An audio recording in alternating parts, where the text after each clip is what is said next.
Salam saudaraku yang dikasihi dalam Tuhan. Mari kita mulai ibadah online pada hari ini. Sebelumnya kita berdoa. Bapa, di dalam nama Tuhan Yesus kami mengucap syukur buat kasih setia Tuhan. Engkau sungguh Bapa yang baik, Engkau sungguh Bapa yang dahsyat dan luar biasa. Tuhan, biarlah Engkau mengurapi hamba-Mu yang tidak ada apa-apanya ini. Biarlah pengurapan-Mu ini penuh atas hamba-Mu di dalam nama Tuhan Yesus. Karena pengurapan-Mu itu Tuhan akan mendatangkan sebuah terobosan bagi hidup hamba-Mu dan juga bagi jemaat-Mu Tuhan yang mendengarkan firman-Mu. Sehingga kami semua ada perubahan di dalam kehidupan karena Engkau menyertai kami. Terima kasih, hanya di dalam nama Tuhan Yesus, glory haleluya, amin. Shalom saudara, tema pada hari ini yaitu fondasi hidup sukses. Saya ambil di dalam Kejadian 37 ayat 1 sampai dengan 17 ya. Saya akan baca terlebih dahulu firman Tuhan. Ayat yang pertama, adapun Yakub ia diam di negeri penumpangan ayahnya, yakni di tanah Kanaan. Inilah riwayat keturunan Yakub. Yusuf tatkala berumur 17 tahun. Jadi masih muda, biasa menggembalakan kambing domba bersama-sama dengan saudara-saudaranya, anak-anak Bilha dan Silpa, kedua istri ayahnya. Dan Yusuf menyampaikan kepada ayahnya kabar tentang kejahatan saudara-saudaranya. Israel lebih mengasihi Yusuf dari semua anaknya yang lain, sebab Yusuf itulah anaknya yang lahir pada masa tuanya. Dan ia menyuruh membuat jubah yang maha indah bagi dia. Setelah dilihat oleh saudara-saudaranya bahwa ayahnya lebih mengasihi Yusuf dari semua saudaranya, maka bencilah mereka itu kepadanya dan tidak mau menyapanya dengan ramah. Ayat 5, pada suatu kali bermimpilah Yusuf, lalu mimpinya itu diceritakannya kepada saudara-saudaranya. Sebab itulah mereka lebih benci lagi kepadanya, karena katanya kepada mereka, coba dengarkan mimpi yang kumimpikan ini. Tampak kita sedang di ladang mengikat berkas-berkas gandum, lalu bangkitlah berkasku dan tegak berdiri. Kemudian datanglah berkas-berkas kamu sekalian mengelilingi dan sujud menyembah kepada berkasku itu. Ayat 8, lalu saudaranya berkata kepadanya, apakah engkau ingin menjadi raja atas kami? Apakah engkau ingin berkuasa atas kami? Jadi makin bencilah mereka kepadanya karena mimpinya dan karena perkataannya itu. Ayat 9, lalu ia memimpikan pula mimpi yang lain yang diceritakannya kepada saudara-saudaranya. Katanya, aku bermimpi pula, tampak matahari, bulan dan 11 bintang sujud menyembah kepadaku. Setelah hal ini diceritakannya kepada ayah dan saudara-saudaranya, maka ia ditegur oleh ayahnya. Mimpi apa mimpimu itu? Masakan aku dan ibumu serta saudara-saudaramu sujud menyembah kepadamu sampai ke tanah? Ayat 11, maka iri hatilah saudara-saudaranya kepadanya, tetapi ayahnya menyimpan itu dalam hatinya. Ayat 12, pada suatu kali pergilah Yusuf, saudara menggembalakan kambing domba ayahnya dekat Sikem. Lalu Israel berkata kepada Yusuf, bukankah saudara-saudaramu menggembalakan kambing domba dekat Sikem? Marilah engkau kusuruh kepada mereka, sahut Yusuf. Ya Bapa, kata Israel kepadanya, pergilah, engkau melihat apakah baik keadaan saudara-saudaramu dan keadaan kambing domba, dan bawalah kabar tentang itu kepadaku. Lalu Yakub menyuruh dia, yaitu Yusuf, dari lembah Hebron, dan Yusuf pun sampailah ke Sikem. Ketika Yusuf berjalan ke sana kemari di padang, bertemulah ia dengan seorang laki-laki yang bertanya kepadanya, apa yang kau cari? Sahut Yusuf, aku mencari saudara-saudaraku. Tolonglah katakan kepadaku, di mana aku mengembalakan kambing domba? Lalu kata orang itu, mereka telah berangkat dari sini, sebab telah kudengar mereka berkata, marilah kita pergi ke Dotan. Maka Yusuf menyusul saudara-saudaranya, dan itu didapatinya lah mereka di Dotan. Saudaraku yang dikasihi Tuhan, kita sudah membaca firman. Ini adalah kisah tentang Yusuf ya saudara. Yusuf pada awalnya dia adalah orang yang tidak mengerti apa-apa. Tapi dari hal tersebut Dia mempunyai sebuah ketundukan kepada ayahnya. Dia bercerita tentang kehidupannya, dia bercerita tentang mimpinya.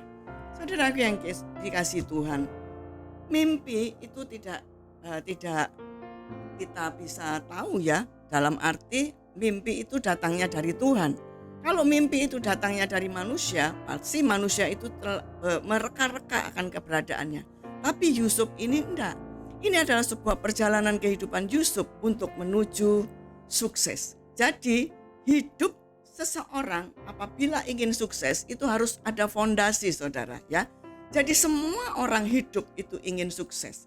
Seorang siswa ingin lulus ujian dengan nilai memuaskan. Seorang pegawai ingin prestasi yang jabatannya baik. Seorang petani ingin hasil panen yang bagus dan juga maksimal. Semua orang ingin hidupnya itu berhasil, sukses, tanpa ada rintangan, seperti itu. Dalam Alkitab ada seorang pribadi yang memiliki pergumulan panjang, akhirnya hidupnya pun berhasil. Ia siapa, saudara? Ia adalah Yusuf, anak daripada Yakub. Mari kita belajar dan meneladani tentang Yusuf ini. Apa yang membuat hidup Yusuf berhasil di dalam kehidupannya? Untuk meniti kehidupan sukses, kita perlu punya fondasi, saudara. Sebuah bangunan akan tampak indah dan kokoh, diperlukan juga fondasi, saudara ya. Apa fondasi kehidupan sukses? Yang pertama yaitu integritas. Kita harus memiliki integritas. Yang kedua, bertumbuh dalam kasih. Dan yang ketiga, memiliki mimpi besar. Dan yang keempat, harus bertanggung jawab. Kita belajar dari poin yang pertama, saudara ya, harus memiliki integritas. Apa yang dimaksud dengan integritas ya? Menurut Kamus Besar Bahasa Indonesia, integritas adalah mutu, sifat atau keadaan yang utuh sehingga memiliki potensi dan kewibawaan, kejujuran terhadap orang tersebut. Saudara, Yusuf memiliki kelakuan yang baik saat di rumah dan di ladang. Contoh, pada waktu dia bertemu dengan ayahnya dan dia disuruh sama ayahnya untuk pergi melihat saudara-saudaranya, Yusuf tidak menolak dan Yusuf pun jalan, saudara ya. Jadi tidak seperti saudara-saudara yang lain yang mana ketika di rumah mereka bisa berbuat jahat, ketika jauh dari rumah apalagi, saudara ya. Banyak anak-anak juga yang mana hidupnya ada masa-masa waktu dulu dia di suatu pelosok misalnya. Terus kemudian dia mulai bisa pergi ke kota yang besar, ke Jakarta misalnya. Tapi setelah di kota yang besar, dia jauh dari orang tuanya. Hidupnya jadi berubah. Jadi jangan sampai hidup itu seperti itu, saudara ya. Tapi milikilah integritas, di mana kita punya integritas sebagai orang Kristen. Kita di tengah keluarga, kita di tempat kerja, dan dimanapun kita menebar kebaikan. Bila Anda berlaku munafik, alim saat di bangku gereja, tetapi bejat di lain tempat, Anda harus cepat-cepat introspeksi kemudian bertobat. Itulah saudaraku yang dikasihi Tuhan. Yusuf, dia mempunyai kehidupan yang baik, dirinya di rumah dan juga di luar. Di luar pun dia waktu mencari saudaranya tidak ketemu, dia bertanya dengan seseorang dengan penuh sopan seperti itu. Akhirnya sampai Yusuf bertemu dengan saudaranya. Saudaraku yang dikasihi Tuhan, ya, mari kita buka topeng-topeng kemunafikan kita. Kalau kita menjadi orang-orang munafik, maka kita tidak akan bisa mempunyai kehidupan yang diubahkan oleh Tuhan. Jadi berkat dimanapun kita berada, maka kita harus menerima berkat yang berlimpah. Jangan berkat yang cuma sedikit-sedikit. Milikilah integritas, hidup dengan takut akan Tuhan di dalam kehidupan sendiri, pribadi, maupun waktu kita bersama-sama dengan orang banyak. Dan yang kedua, bertumbuh dalam kasih, saudara ya. Yesus adalah sumber kasih. Yesus pula mengajarkan tentang nilai kasih kepada kita. Tertulis di dalam kitab Roma 12 ayat yang ke-10, hendaklah kamu saling mengasihi sebagai saudara dan saling mendahului dalam memberi hormat. Mengapa? Tujuannya melalui kasih Kristus akan berdampak pada orang-orang di sekitar kita, saudara. Apa itu? Yaitu kita akan membawa damai, memberi damai pada semua orang, seperti itu. Yang kedua, saat-saat ini banyak orang, ya, khususnya orang-orang percaya yang meninggalkan nilai-nilai kasih. Kasih sudah merusak citra pribadi orang tersebut, ya. Kasih semakin pudar karena apa? Muncul ego. Tidak ada komunikasi yang baik. Hal seperti ini akan merusak citra pribadi orang tersebut. Akibatnya, ia tidak akan dapat membuat fondasi kehidupan yang baik, yaitu di mana dia gagal membangun kehidupan yang baik. Karena apa? Dia menjadi orang yang tidak punya kasih. Orang yang tidak punya kasih, maka hidupnya akan cepat pudar, akan cepat roboh. Melalui kasih, biarlah itu juga menjadi sebuah pondasi untuk kita menjadi orang mempunyai kehidupan yang sukses, saudaraku yang dikasihi Tuhan, ya. Seperti halnya kalau kita punya pohon, kita rawat, kita pupuk, itu adalah bagian dari kasih di dalam hidup kita. Kita bagaimana supaya kita mempunyai kasih Kristus? Kita renungkan firman, kita baca firman, kita hidupi firman di dalam kehidupan kita.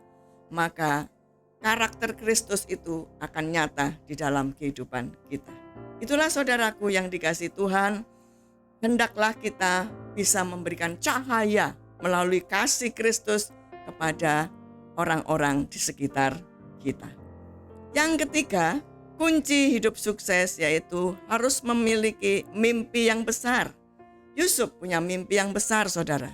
Kita tadi sudah baca di dalam Kejadian pasal 37 ayat 5 sampai dengan yang 10. Yusuf mimpi untuk menjadi pemimpin. Mimpi yang diceritakan akan berubah wujud saat itu menjadi visi untuk membangun sebuah kehidupan yang sukses di mata Allah dan diri sendiri. Meskipun mimpi tersebut membuat iri banyak orang, berisiko bagi Yusuf. Yusuf kecil tetap menceritakan mimpi dengan penuh antusias. Meskipun ayahnya mengatakan, mimpi apakah itu? Masa aku, ibumu dan saudara-saudaramu akan sujud menyembah sampai ke tanah? Tapi Yusuf tanpa ragu-ragu, dia tetap menceritakan mimpi itu dengan penuh kesungguhan. Itu adalah bagian daripada visi Yusuf, saudara. Saudaraku yang dikasihi Tuhan, visi itu apabila kita hidupi, maka kita akan menjadi baik, kita akan menjadi kuat, kita akan punya iman, kita akan tetap maju, kita tetap mempunyai rasa syukur. Karena apa? Tuhanlah penolong dan penuntun kita. Kalau kita mempunyai mimpi yang besar, maka kita pun harus punya iman yang besar.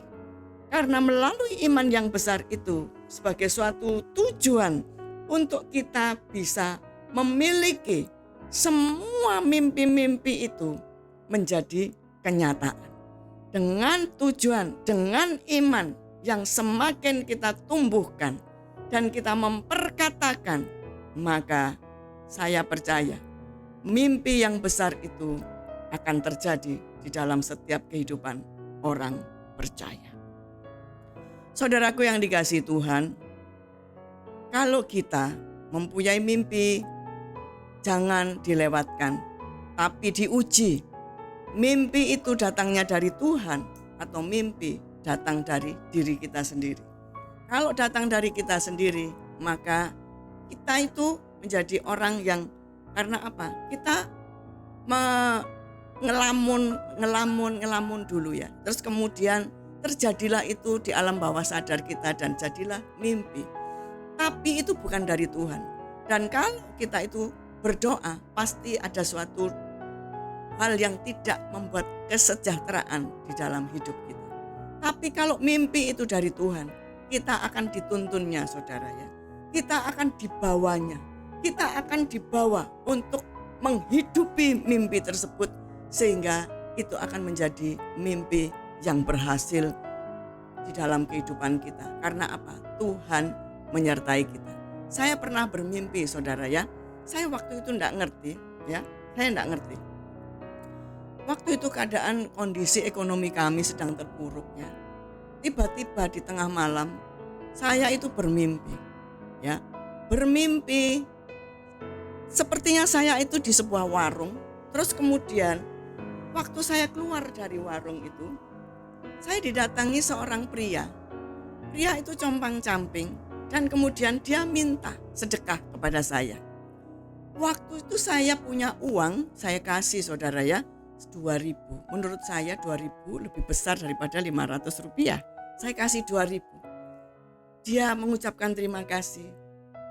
Tapi beberapa saat kemudian saya itu dijawil sama seorang peminta-minta ini. Uang 2.000 tadi dikembalikan kepada saya. Dia katakan, saya tidak membutuhkan uang. Saya kaget, kamu tadi minta-minta, tapi kemudian kamu kembalikan. Dia cuma ngomong gini, kasih sebuah isyarat kepada saya. Tangan dan kemudian yang satunya itu seperti piring gitu ya. Dia pegang gini, dia masukkan mulut tangannya. Terus gini, terus saya langsung ngomong, Bapak berarti minta makan? Iya. Akhirnya saya masuk, saudara, saya beli makanan, 1 bungkus, ada lauk, ada sayur. Saya berikan kepada bapak tersebut. Bapak tersebut kemudian mengambil tempat duduk persis di kaki saya. Saya sampai mundur, saya heran kenapa dia bisa duduk di sini. Dia makan dengan lahap.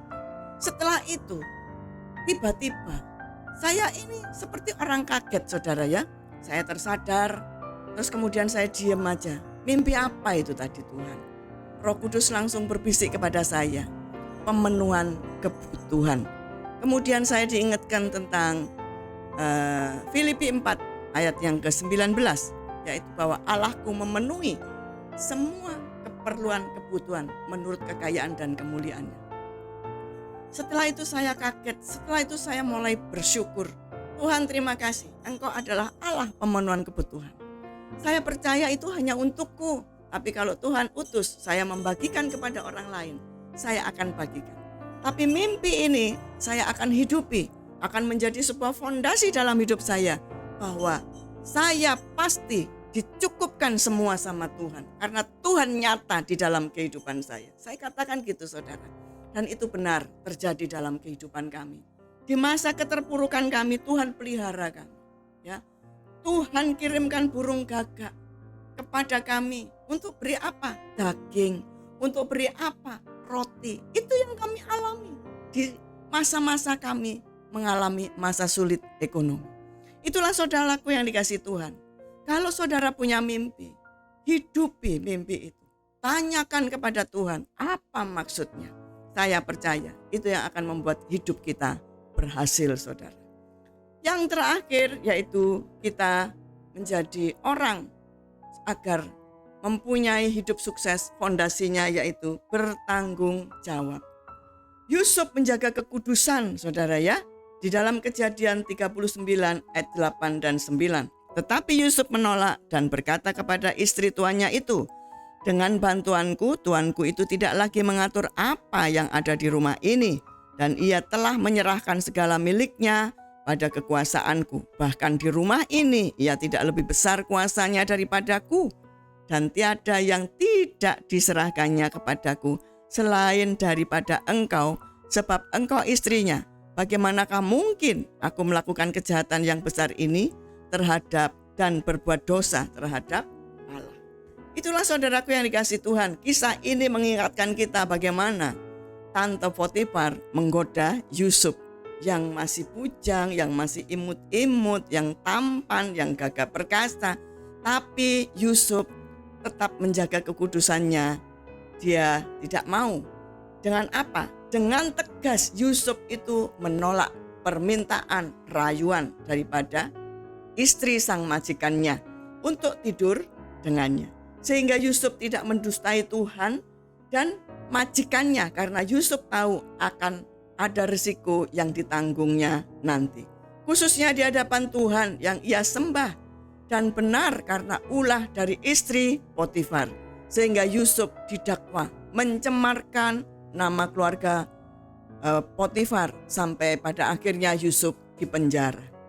Di dalam kisah ini saudara, ya, yaitu Yusuf tetap menjaga kekudusan sehingga ia tetap mendapat penyertaan Tuhan dan kehidupan yang bertanggung jawab dipercaya oleh Fir'aun untuk berkuasa atas negerinya.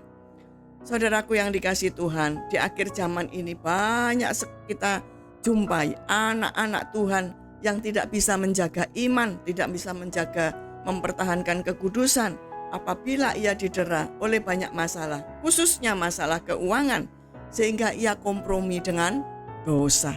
Dia mencari solusi ke tempat orang pintar atau dia berkompromi dengan hal-hal yang lain, saudara ya.